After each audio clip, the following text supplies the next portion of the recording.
Look at all the fancy colors. Yeah. So many colors.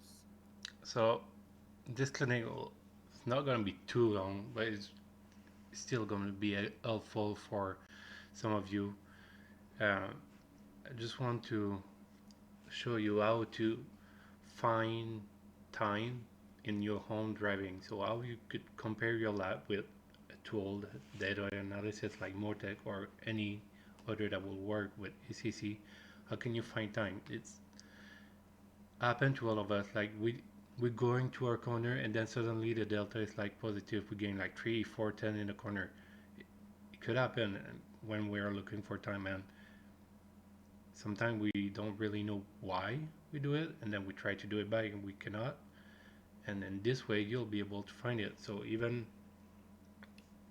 for this example I did a couple lap, so I have 13 lap done on Alton, same session, just one after the other, and the best lap so far was a 33.4, but I have a bunch of other laps, some that are close, some that are a little bit farther of that pace. But even in those laps you could find in plays that you gain a 10 or 2 in a corner, and that lap was not good because maybe you miss a corner or other plays you lose time. But there's some plays in your lap, if you compare with other lap that you did in the same session, that for some reason, like we're all trying to break at the same point, but we are all human, and it's not exactly at the same point. Maybe we break it a little bit later, a little bit before, but without the tool or going back to the replay slowly, it will be hard to know what we did that caused us to gain like 0.2 seconds. But zero point 0.2 is not much, but if you could compare that in every turn, when you have like 15 turns, it add up pretty to a substantial amount during a lap. So you could find with those a second, it will be there. But after that, it's just on you to practice and trying to make those same thing that you did. Like once you did it good, try to repeat that every time.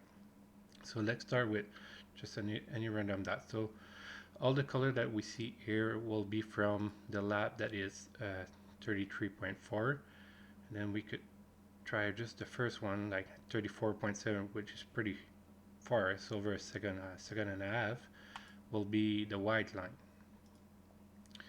uh, what I like to do in Motec is to right click on there and to go on display and show the variance. So this show you the line where you gain time. So you see the time is going up. I'm just gaining time compared to my lap, gaining, and see I lost a bit at the end on last turn. It's not much, like still like almost 1.15 I get around. So that's a 10. Even the lap is really slow compared to the other. In last corner I did something a bit better. So if we go quickly just to see this one, so this first on the top, the white line is the variance, the blue line after that the speed that you going, purple is the RPM, yellow is the gear that you're using, and then you have the throttle and brake for green and red, ABS/CC, and steering goal for the last one. So just gonna focus on this last part here. So you see the white line, it's my slowest lap, but as you could see right here, it wasn't I was on throttle earlier than my best lap. So that's why I gained like a 10, even though that lap was. So if we look at the beginning here, when so you have this number, it's when they are zero, so there's no input for brake and throttle. If I move the yellow line just a bit, then I have like input for the white line. So my lap was 34, and I could look at the distance on the bottom here. So I have 3,956, if we move until we get to the green, like around here. So I was on throttle 3 meter before. It's not much, it's not a big difference, but it's enough to make a difference in the corner that will be really hard to see just by high end that. But we could look at other lap.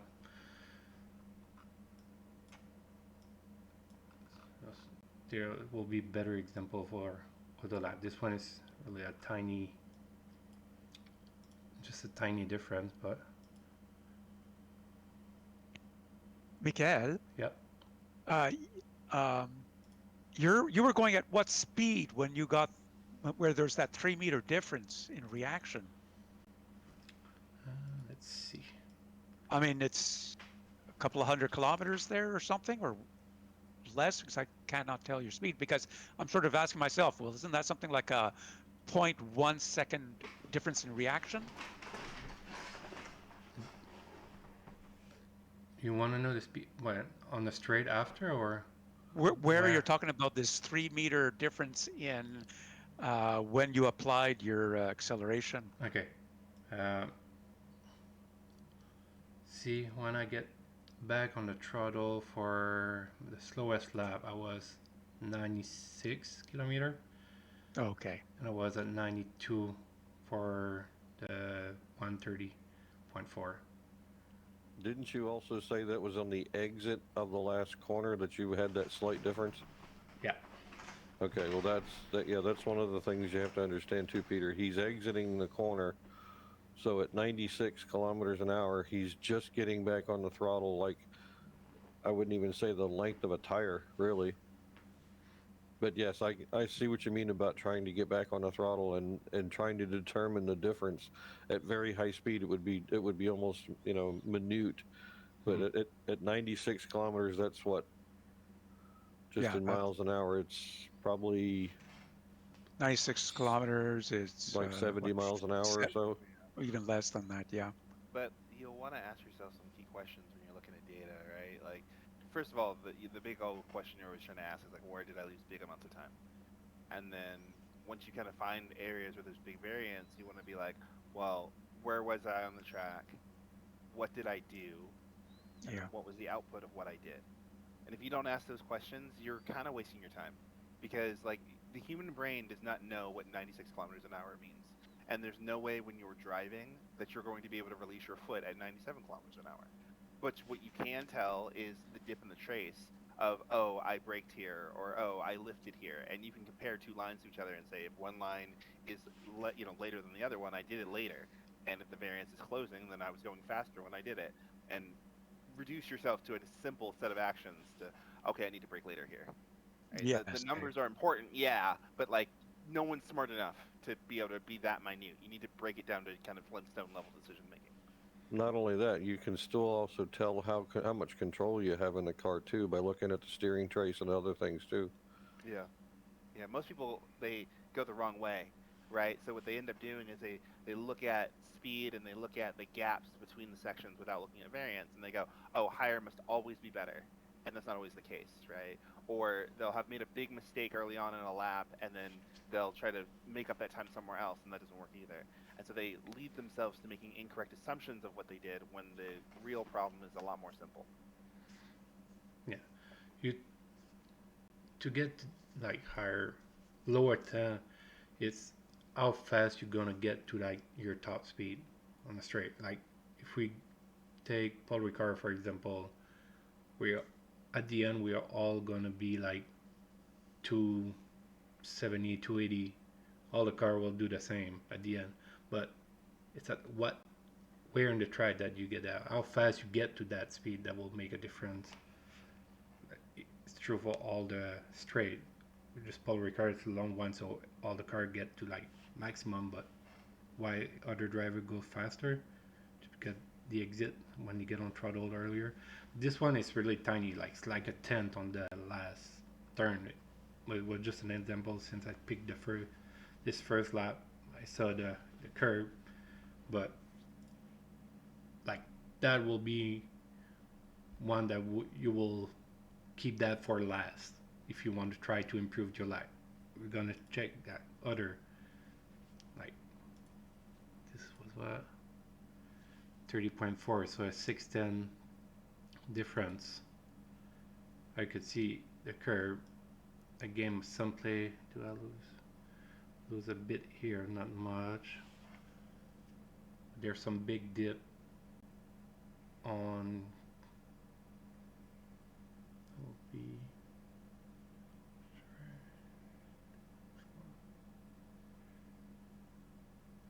I think this will be. Norm- Look at variances when there's big increases first, because that's when I made a mistake that's led me down.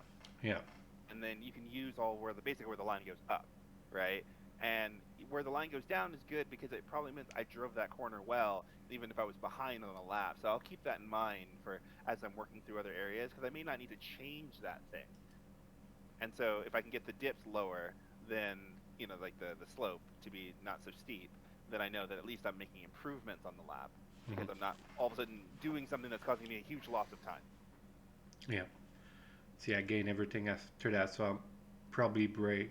If we compare the brake here, see, I brake earlier. That's why you have the dip, but I have a way better exit that gave me a bunch of time.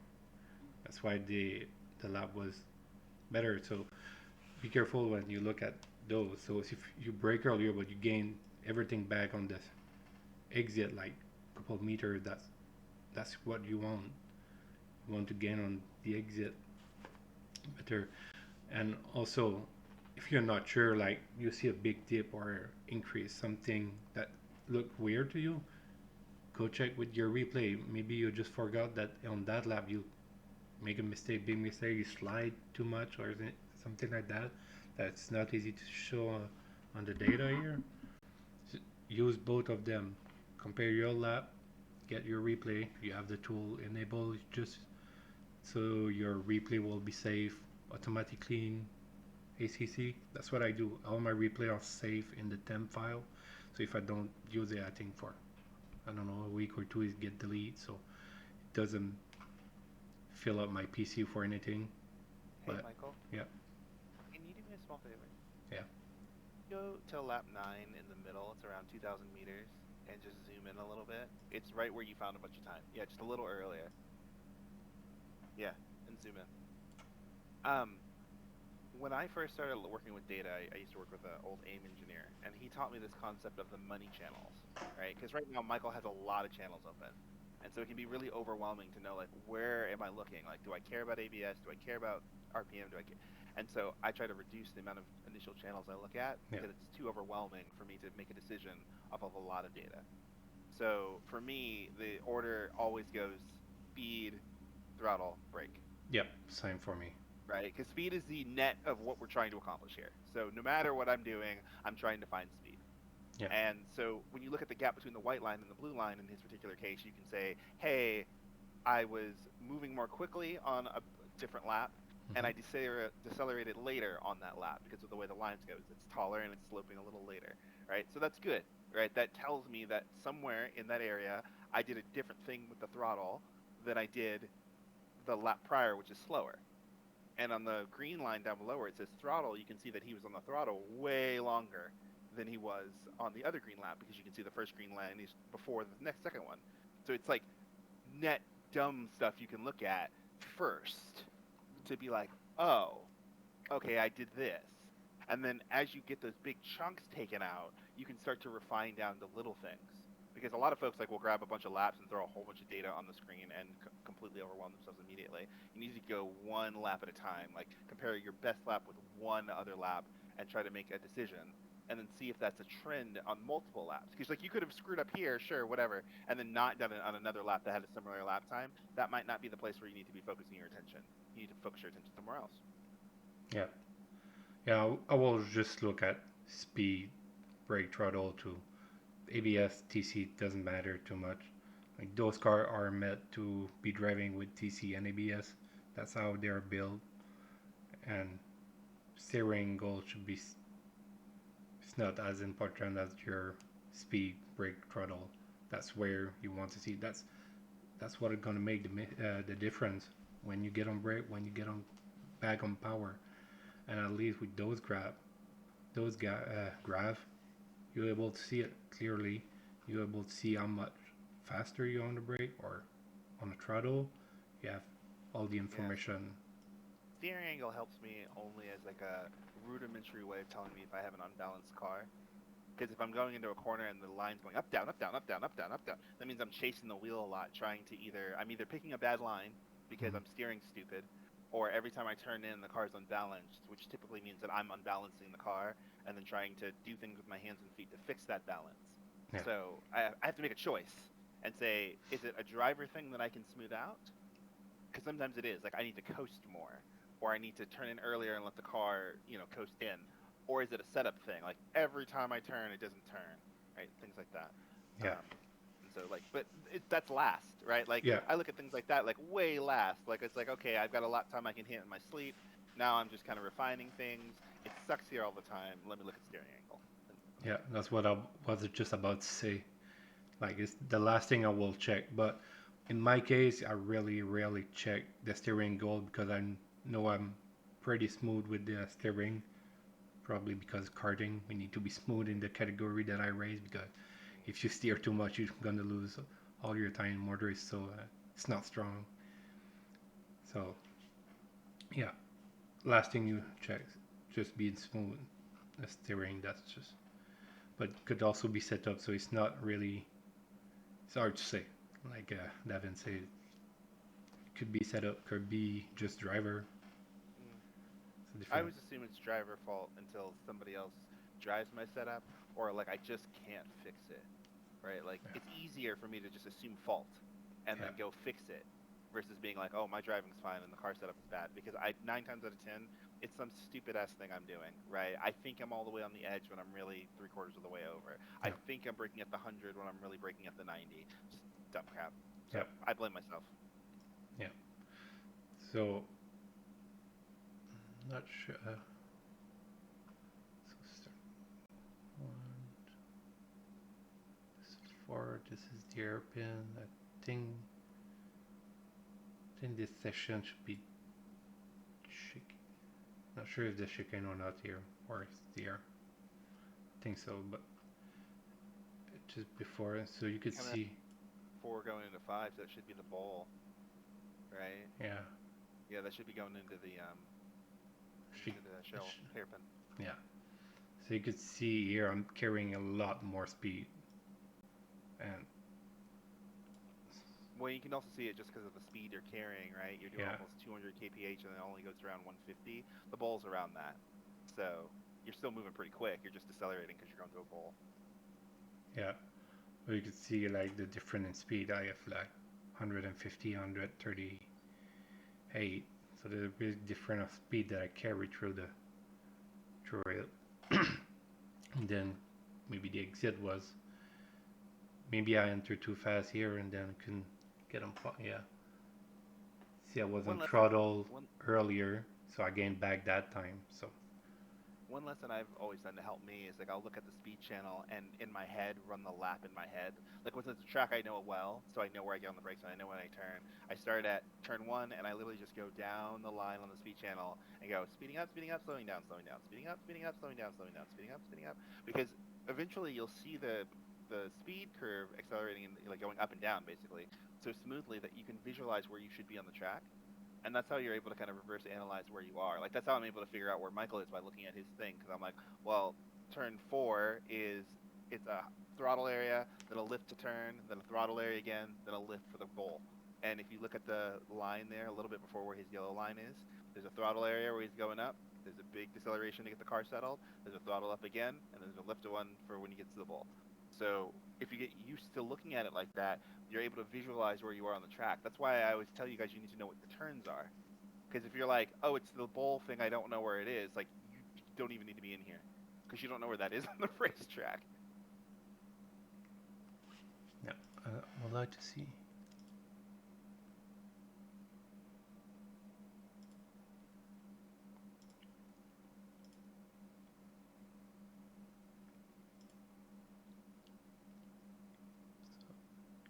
Give me a second.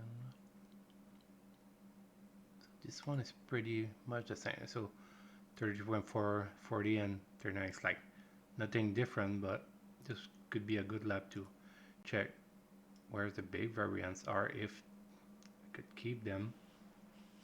Why do I lose time, or where do I gain, or why do I lose it after?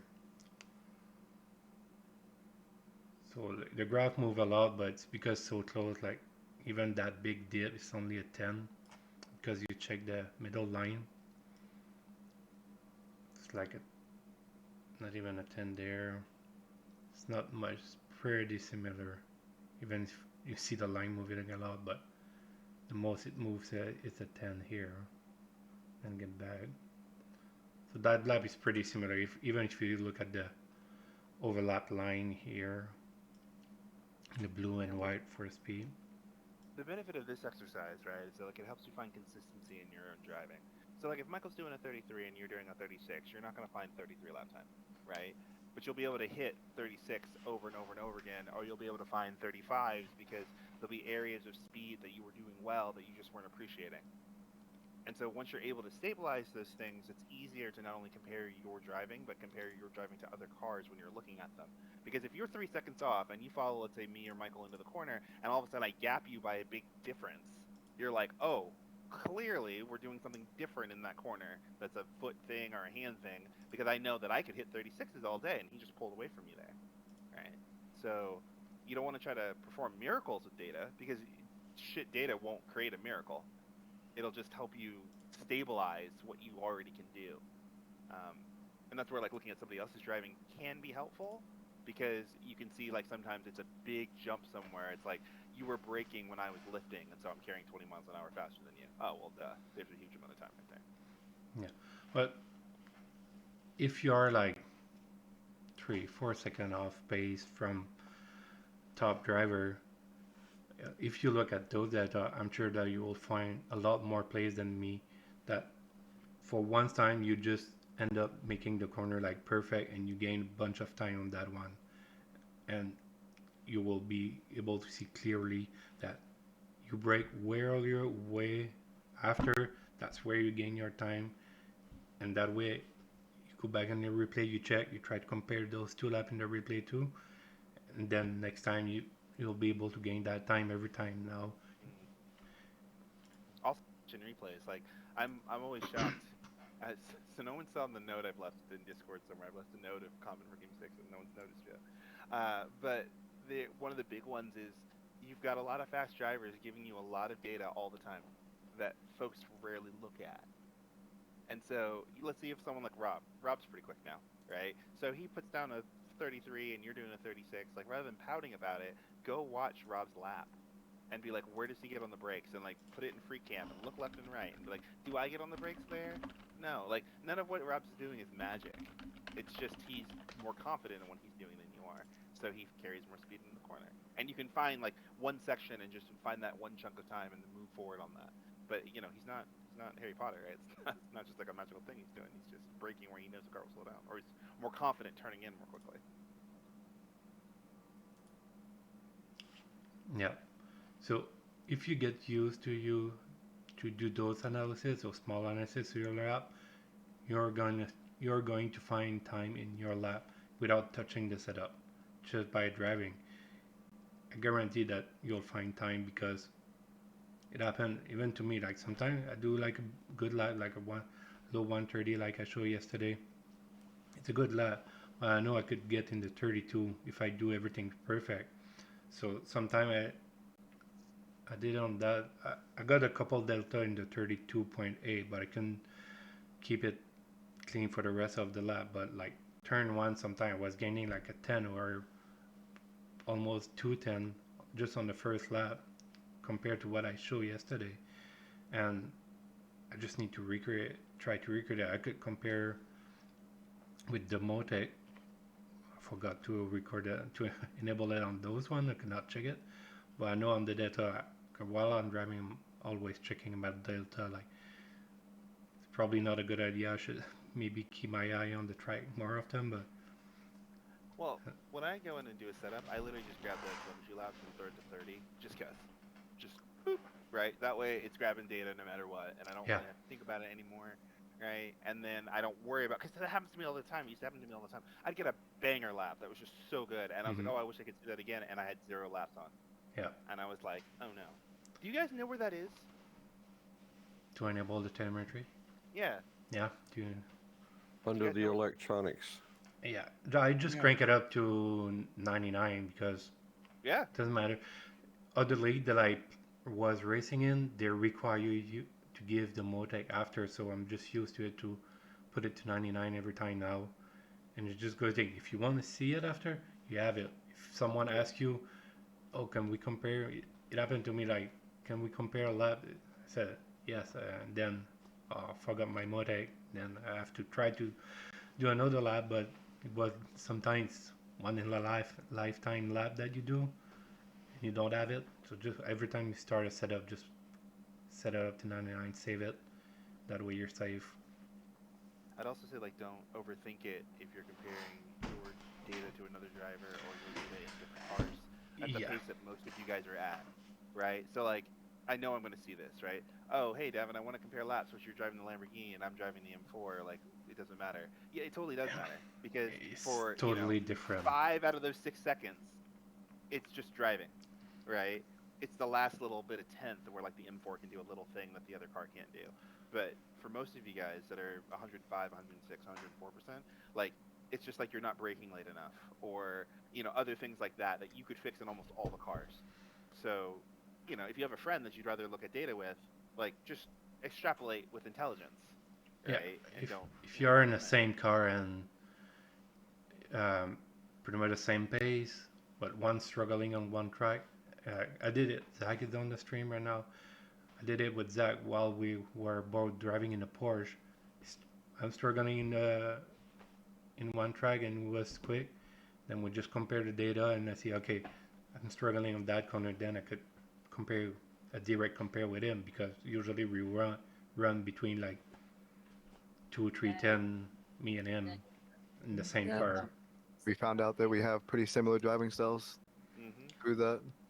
So that's a good example that we could compare, direct compare, but with another car, every car is have a strength and weakness at a different place, so it will be really hard to compare. Even if Zach's taking, like this season is driving the M4 and driving the AMG, compare real, the two lap will, maybe we'll get to the same time, but we're gonna lose and gain at different place.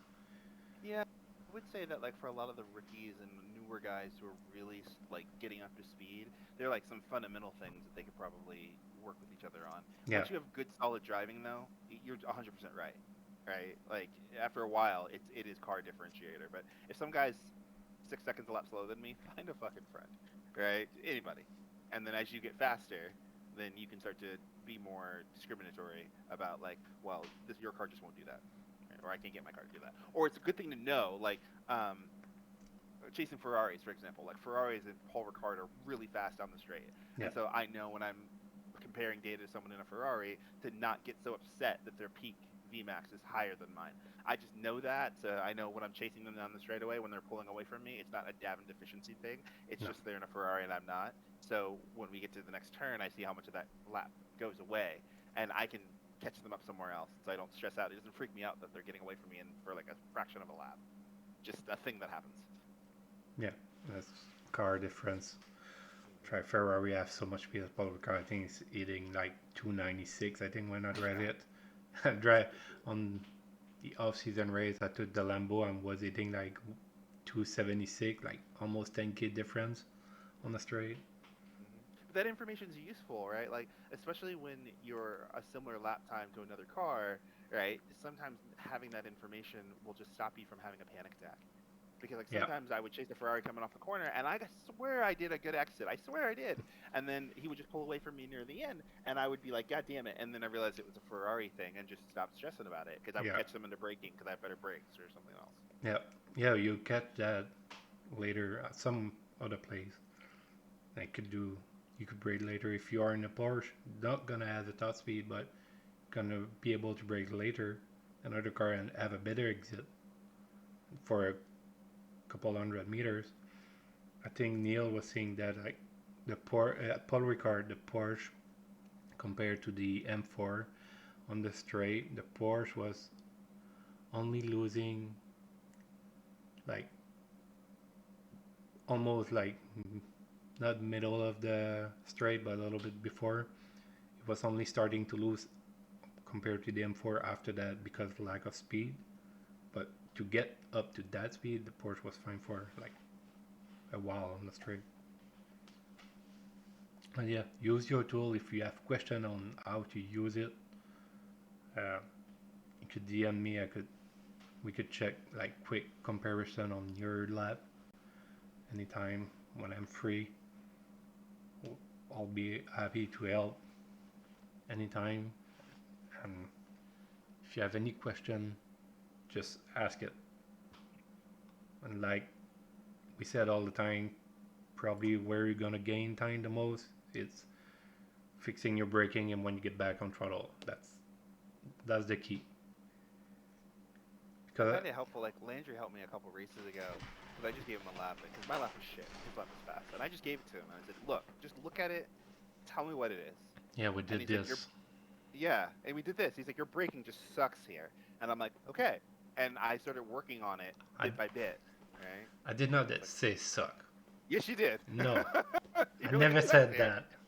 I was like, "That's okay." But like, I actually prefer the harsh critique because I'm trying to get to performance quickly, right? So like, don't rub my back and make me feel good.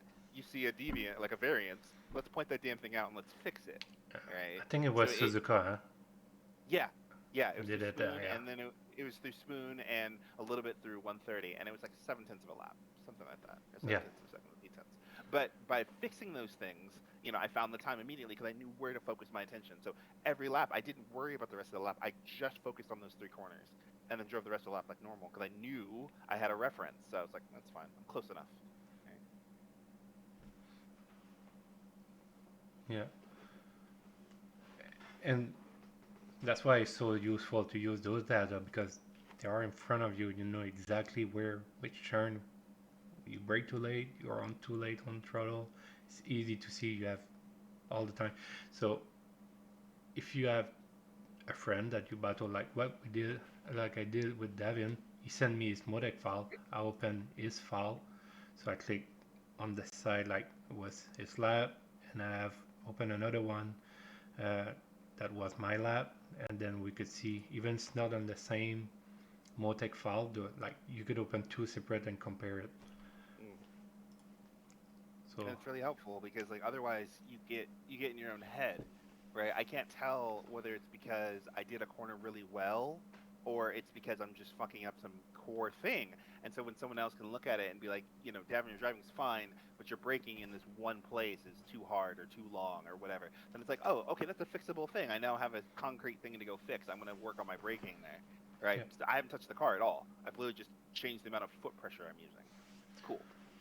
yeah, it's not you could go a lot deeper in the Motec if you're gonna go check those suspension and all those.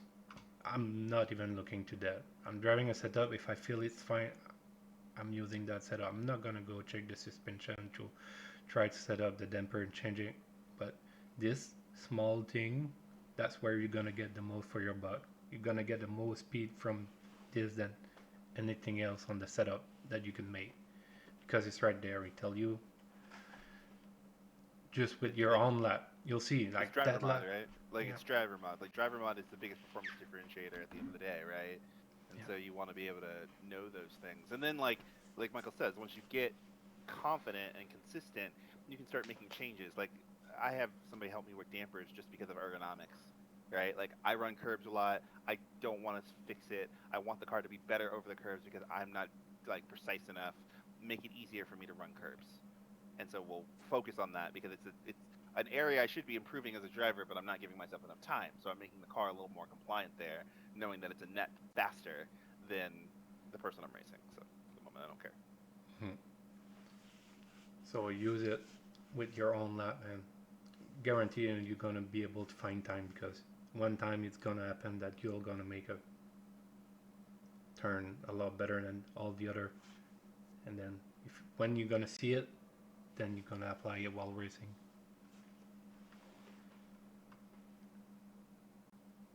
Okay. Thank you, Miguel. Yeah, no problem. Does anybody have question on this part of the Motec? No, I don't want to touch any of the other channel that You you could be see here on the for top. hours, man. Days, you mean? Anyway. Hey, Michael, is the version of Motec you've got there, is it a paid one or is it the free one? I missed the beginning. So No, Motec is free. all the versions, because I remember downloading it before and there was tons of versions. I don't know. It's been a while since I didn't update Yeah, it, the so I think it's all Pro- free. Yeah, Pro This IQ is free. still free. Yeah, Motec makes most of its money on hardware, right? So a lot of the data companies do that. They give you the analytics software for free because Motec also does like data acquisition systems in cars and sensors in cars and other things like that. So you can have the Motec system, the software for free, but if you want the system in your car, it's $1,000, and that's where they make their money. Ah, gotcha. Thanks. Yeah, that's why I showed Motec because it was free. I know there's other there that you need to pay for it, but I don't really want to spend the money on data analysis that deep. So for me, Motec is doing the job just fine. And this is the same stuff that race car engineers use. Like actual race car engineers use the actual same stuff. So if it works for them, it works for you. You just need to take your time. Yeah. So just Motec, you need to don't forget to go to display and show variants because if not, like the default, it's like this. You don't see the variant, so you will not see the curve. So just don't forget to go click it there.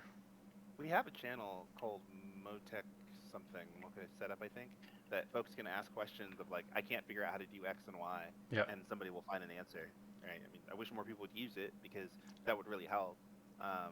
I posted something in House of Practice. I used to be a race studio guy before I moved to Motec, and I did a whole series of videos with the chief instructor over there on race studio. So you learn how to compare your lap to somebody else's lap and how to look at certain things and other things like that. And so occasionally I'll go in Motec and have to slow down and say well, how do I duplicate that here, right? And is the outcome I'm trying to get worth the effort? Because some people make a bunch of reports that are cool, but then you're like, well, how's it going to help you go faster? Right? It's nice to see all the numbers, but how does it help you go faster?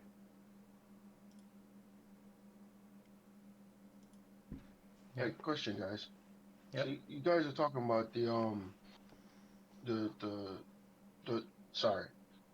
You said there is a link in the Discord or a chat in the Discord where you have to have Motec questions, and you're asking why most of us don't use it. Some of us don't even want to mess with this thing because it looks so confusing.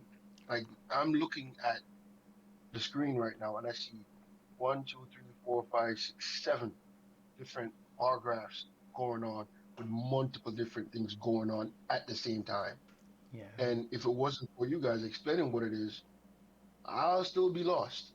Because the only time I go into Motec is to really try to figure out suspension. Right.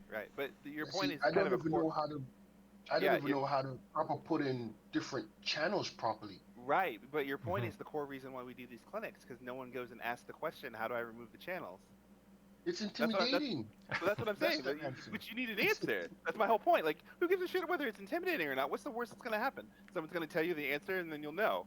No one's going to come to your house and boo you because you asked a question about a thing you don't know. That's literally why the whole Discord exists, right? Yeah, I'm here because I want to learn to use it because I know it's cool. Yeah. But to answer your question for other people. Yeah, and no, I understand I'm being facetious. I'm being facetious. I totally know why. Dude, I've been coaching people in race cars for 15 years. I know exactly why people aren't asking questions. My point is, get over it. Just ask the question, right? Because that's why the community exists. Somebody knows the answer. Somebody's willing to help you, right? The thing I normally tell people is if you're happy at the level of driving that you're at, then I'm happy for you. But if you want to go faster and you're not utilizing your resources, you're sabotaging yourself, especially when they're free and they're available and someone will tell you. I wish I had faster people to ask me, or I wish I had faster people to ask when I was learning, because I spent 1,000 hours cramming it in until it worked. Yeah, could have been way faster otherwise. So many fast people out here that will answer any question you have if you ask them, and they honestly won't care if you don't speed up, but they would love for you to speed up so that they have more people to race.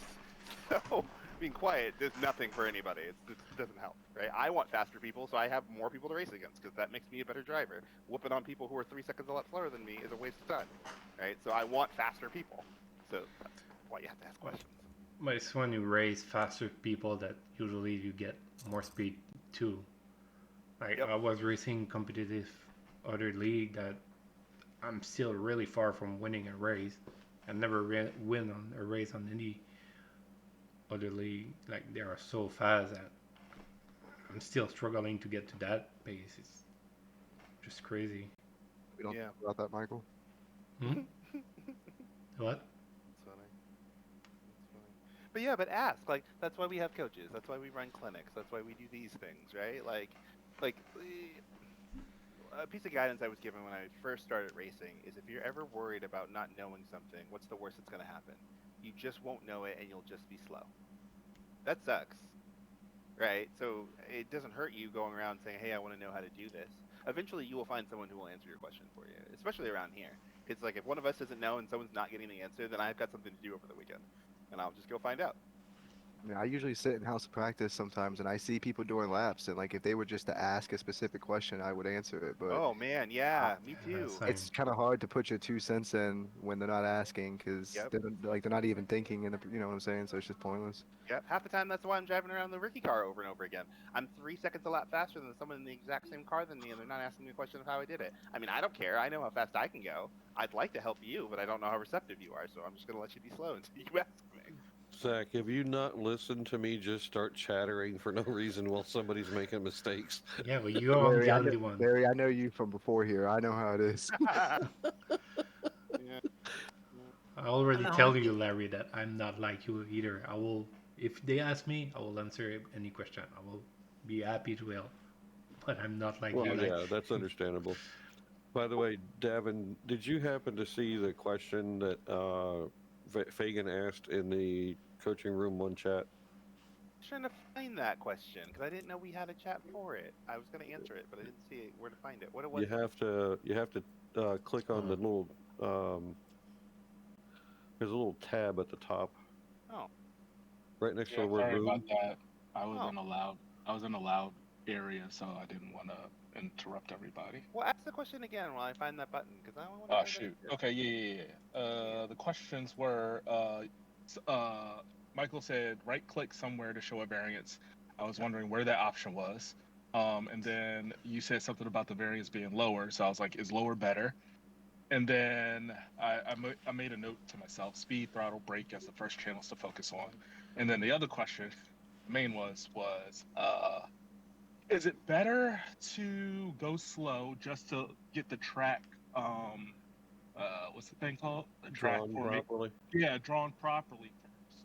Then start speeding up a little bit at a time per lap, so that you can get some actual good data instead of like trying to floor it on first lap, being all over the place and messing up with the actual telemetry should. Those are my questions. So Any can I go in comments? reverse? Because then Michael, you can answer the variance question last. yeah, I'll go for that. Okay, so for the first question, you already answered your own question, right? Because it makes sense to go slow for a driver sense, right? To just make sure you're being accurate and consistent and hitting a rhythm before you pick up speed, right? Yeah. Because if you're all over the place, what the hell are you doing? Like, why? What information are you going to look at that is going to be useful driving all over the place? None. And Right. wouldn't that be where the game or where the Motec information gets kind of squirrely because it doesn't Yeah, really pick you'd up the just be track putting in properly? junk data. Yeah, you'd just be putting in junk data, right? So you wouldn't be able to trust yourself to know, like, did I actually drive that well, or was I just all over the place and fast, and it just kind of happened to work out? That's no good, Okay. right? So slow mixes stuff up. So with variance, yeah, lower variance is better, right? Higher variance means that you're going slower, right? So ideally, you want the variance line to be sloping downwards rather than sloping upwards. So, but the variance you need to be careful. Okay, so if you are in Motec, it's right click anywhere here, and you'll get this pop up. I can't see it. I'm literally on a phone. So Okay, oh, it's right click where? you just right click. There's a pop up box that will On pop the up. screen anywhere. Yeah, on the screen Okay. anywhere, you will see the display and then show a variance option. Or you can hit Let's F3 play as a showcase. hotkey. Oh yeah, F3. there's Okay. F3. Okay. Thank you. But be careful on the variant because the line is sick. We'll do it with the first two lap. Okay, so if I put my fast red dot first on the lap. So the red dot will mean the color line, and then I Truth. chose the other one. So you see the variance going down. So I have a negative variance. So the number on the top, you see the variance. But if you put it the other way, so the curve will go the other way, going up. So be careful. See how I have a positive variance. So be careful on which one you compare. Yeah, With. yeah. The space from 0 is probably the most important thing you want to know, right? Because whatever your reference lap is, Yeah. you've done something dramatically different from the reference. Yeah. So just be careful on where you click from those two when you compare your laps. So at least you're not like reading in inverse or something. Gotcha. I appreciate it. And yeah, the piggyback on what y'all said, yeah, everybody's very informative too. They're willing to help. I'm actually one of those. Yeah, dude, Fagan's OG around here. Like, he's gonna answer questions like the first fucking day.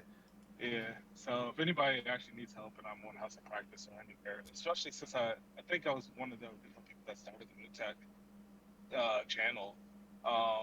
If anybody is like slow or wants to learn, then you can, I can work with you guys, and then as you pick up speed, you can work with other people. But just finding whomever you're good with pacing with, and then picking up from that point. Yeah. Echoing that with Fagan, like, I honestly don't care who you work with. Like, it doesn't need to be me. It doesn't need to be Larry. It doesn't need to be Michael. It doesn't need to be Zach. Just get help, right? Like, just hurt my feelings, why don't you? you know, right? Like, well, I get it. Like, everyone has a different cup of tea for how they deal with things, right? I'm not everyone's cup of tea. I understand that, right? But to not ask is just to struggle needlessly, right? So it'd be better if you asked and then at least got some information. Like, what's the worst that's gonna happen? It's not like I'm gonna ban you from asking questions of how to drive faster. All right. Well, it's kind of like when we talk about practicing with a purpose or practicing with something that you want to change as an outcome. Yeah. That's important practice. Anything else is just driving around and wasting time. Yeah. Junk miles is probably my biggest rookie irritation. Well, where like that should be a T-shirt. Yeah, no, it really did. It drives me crazy. Like, you watch a guy just drive around and around and around, and after a while, you know they know how to get around because they haven't crashed yet. They're just going slow. And then you go and ask them, and like, so what are you working on? And they're like, I don't know. And I was like, oh god. Okay, so we'll never know if you're going to go faster at this point because you don't know what you're doing. You're just going around. And some of the slower driving, and maybe this is completely wrong, but when I practice, I haven't driven the track for a while, or it might be a new track like Valencia. I need to just drive around to work out where the corners are. I don't want anybody telling me to brake later or do something else because I don't even know where the next corner is properly. Sure, but not for a week. Oh, no. Right? So yeah. That's what I'm getting at. Like, dude, I do the same thing. I jump on a track and sometimes just throw the car around for fun. Like, for a session, just for messing around. But for 7 days? Get out of here.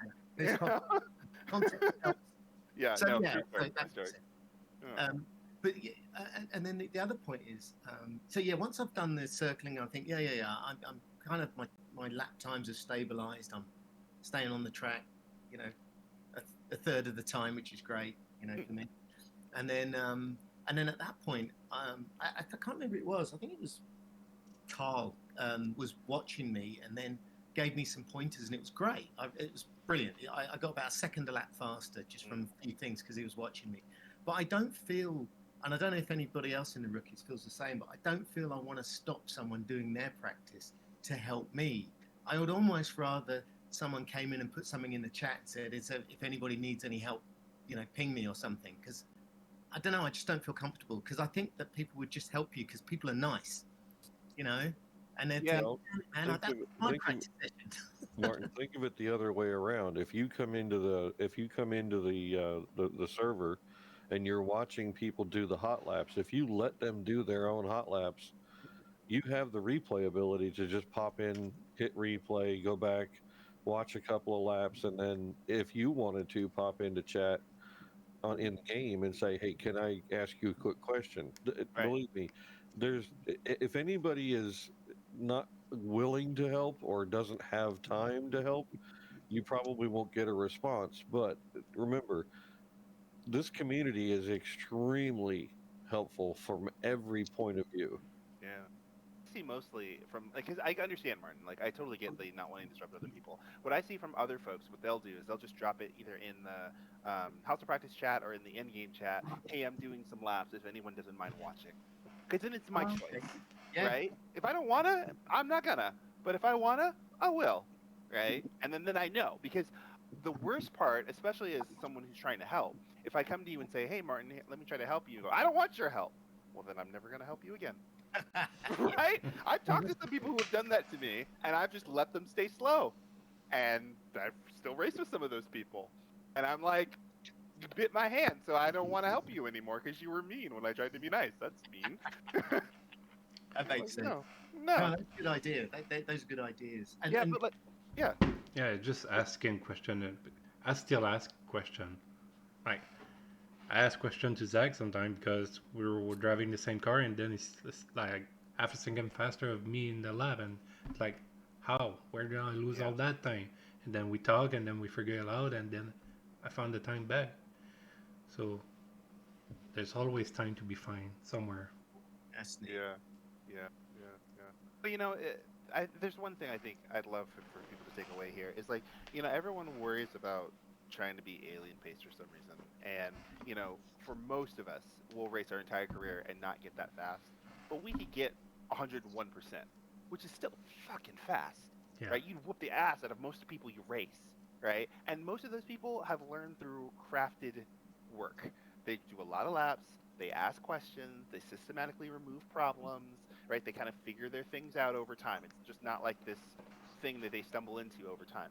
The guys who don't will race for the same amount of time and be just as slow as when they started because they never changed anything and they never asked anyone for any feedback, so they don't know that they're messing up. And so it can be kind of frustrating when you watch folks who are putting in the time, like who are putting in the laps. I see a lot of rookies do this. They are definitely putting in the time for practice. 100% love driving, and you see it because they're there more often than I am. But they're not asking any questions, so they're making the same mistake often. So when I make a comment like, "Why are you missing the line into turn 2?" You've done 400 laps this week. I could have saved you a lot of time. You could have saved yourself a lot of time if you had asked and put your attention somewhere else. Well, another thing too, and I just thought about this: seeing all the names that we see here in this chat. I don't know how often you guys look at the actual names in the list, but because of how I do things while I'm sitting in the background listening, I'm looking at different, posts that come up. I'm looking at a YouTube video. I'm watching what Landry's doing in his Motec stuff. I pay attention to the list of names. The biggest reason is, first of all, I help most everybody. Okay. But the other thing is, this shows who you will be racing with and you will have the toughest time to race against. There's a perfect list here of who the faster guys are. Yep. And it's not a trap. Like, just to be completely honest, right? Like, we're not proposing you ask all these questions and put yourself out there so that we can rail on you. Right? I didn't work to build a community to rail on people for that sort of stuff. I will give you crap if you're just complaining, or I will give you crap if you're using bullshit logic, right? But if you're genuinely trying to get faster, I want to help. So most of us do, right? I won't let you artificially lower the bar just because you need to take the scrutiny. But, right, I also know that, asking questions can be hard and all these other things, right? So it's a fine balance. But, myself, Larry, Zach, Michael, like the list goes on and on. Rob, Arjun, right? They're always around to help, and then you just kind of find the person that works best for you, because everyone's got their favorite flavor of ice cream. So. Yeah, and just to add to that comment that Davin said just a bit earlier about alien time, like it's only a couple of people in the world that could do those times. Like I'm still really far from those times, and I don't think I could do it. They're like insane. But sometime when you see the lap record like AOR, like Paul Ricard, I think I could do like a 53 something, and they have like a 52 or 51. But I think for Paul Ricard, they have someone that bump draft, and they have to draft in front too to make those times, like because it make no sense. You can also cheese. Sometimes you can cheese the start of the lap. You can get an extra half second on certain tracks. Yeah, like Donington, if you the last corner, if you do it, you go very wide, you could gain time on it. Well, on a and straight. most of this is But about improvement, right? Like, if you just think about the little ACC table we have, we're talking about a 1% improvement, which is, second here. 1% is another second there, right? So it's small iterative gains. Look, for the rookies, for example, who gives a damn about who runs an alien lap time? You're not racing those people anyway. They're not even in the races you're in, Yeah. right? The fastest person you're probably going to race in rookies is me, right? And I'm normally 103, maybe 102 and a half on a good day, right? So, and I'm only there as a reference to just be like, hey man, I had a Ferrari, you had a Ferrari, I did a 43, you did a 46. Like, here you go, right? But the only reason the coaches are there as references is that for the rookies that want to have a comparison tool, they have something to compare against. Because otherwise, you do sometimes get stuck in these little ruts where you're 45, 46s, and you can't put it together, and you don't have anything to look at, and you don't know who to ask. That's why the coaches exist. That's why we run with you guys so often. I have a quick question about Yep. HOP. So I know sometimes like when you try to practice, right, and you're like really slow, you're just trying to understand the track. No. So it's a two-part process to this, I guess. Is there a certain time where it's like, if you're just that slow where you're impeding on other people practicing, that you just try it offline first? Or do you still just bite a bullet and say, hey, I'm going to get on HOP, I'm going to still practice, I don't care how slow I am. I mean, I know people need to avoid me, don't hit what you can see, the rules of thumb. But what's your take on that? That's a great question. So my point of view is more out of a matter of safety than speed, right? I don't really care how slow you are, right? We've got a couple folks who drive slow cars on HOP all the time, but they stay on the line, they stay on track. So it's up to the other drivers to find their way around and work with the traffic and just work with it. That is 100% fine. If I've got someone who's falling off the track every 5 minutes or going backwards or like doing whatever and like kind of generally causing incidents, that might be a time where I might ask them to run offline, or we'll run a different way to get them to get to the fundamentals of being able to drive around without crashing. But like if you're just slow, you're just slow. Like that's okay, right? Because it's a practice area, right? Just designed for everyone to practice. yeah, It's the hazards I worry Yeah, about. I was just playing a little devil's advocate because in certain scenarios, I know like there could be fast people who are like, why is this person on this track? Why can't they just get out the way? I'm trying to, do my stuff. And Yeah. so I You just know what want that your. is? You know what that is, Fagan? That's their fucking problem. Yeah, because you know I who was Okay. runs just about to HOP? say that. The Yeah, deal because with you know who the runs ESP. HOP, right? Me. Gotcha. So, Okay. so the only opinion who matters on who actually goes on HOP, to be frank, is mine. And I so, just. Yeah, I there you go. understand. I just wanted to make sure that that is clarified for Yeah.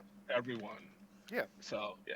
Okay, Yeah, I cool. actually would prefer to see those newer guys on HOP running, right? Because it makes it really easy for us to know to help you, right? Yeah. There's also a big difference, and you know this. I'm preaching to the choir. This is for everybody else, right? There's a big grip and like a feeling difference running from single player to multiplayer that you just don't get running single player a lot. And so, we've had folks who will get intimidated on running on HOP because for some reason they think they're going to get booted out of the room when nobody actually cares.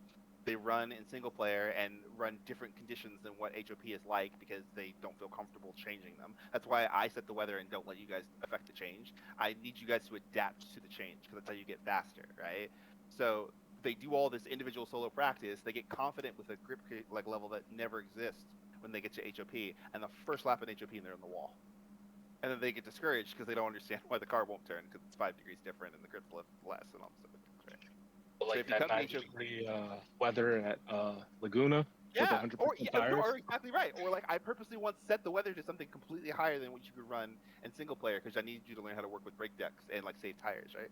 So I say come to hop all the time and just ask questions because again, as long as you're not a hazard, well, I don't care. You can be as slow as you want, man. So I'm gonna be by you and up the lap, right?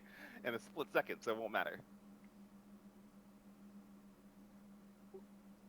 Or like it's better experience just hopping onto House of Practice, Yeah. jumping into the deep end. I mean, you're gonna have to be uncomfortable at some point. So Yeah. I mean, the race is coming, right? So like, if you don't get comfortable now, you won't be comfortable when the race happens, and an hour of anxiety is no good. Right? That's why battle practice is so important, right? You don't want your first ever battle to be in the race. because you don't know what's going to happen, right? You don't want your first flying low fuel qualifying lap to be in qualifying because you don't know what lap time you can do, so you're nervous the whole time. On the races that I'm properly prepared, I'm sitting there being like, I can do a 42 with my eyes closed.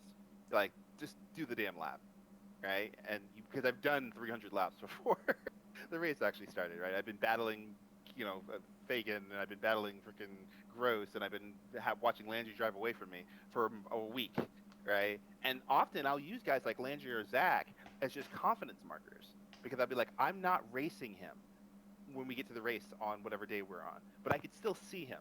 And I know by our leaderboards that he's quicker than most other people. So if I can keep up with Zach, I'm pretty good today.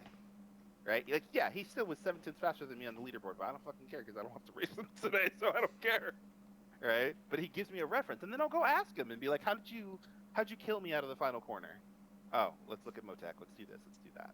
Right? That's how you get faster. All the people that are actually in the channel right now, I guess some people will still be on HOP after this, but for all the new people that are like really slow, I'll hop on and I can help y'all whenever. Yeah. So I'll be on tonight. Yeah. There's always somebody, right? Like and if you guys run into friction, just tell me, right? Like it's helpful. That's one of the reasons why I don't offer unsolicited advice anymore. Like, I always presume if you come to one of the clinics or you sit through the rookie debrief or whatever, you've made the active choice that you want to get better. So you are now open to any critique that is provided, right? If you didn't care, you wouldn't show up. Right? So I'm assuming you care.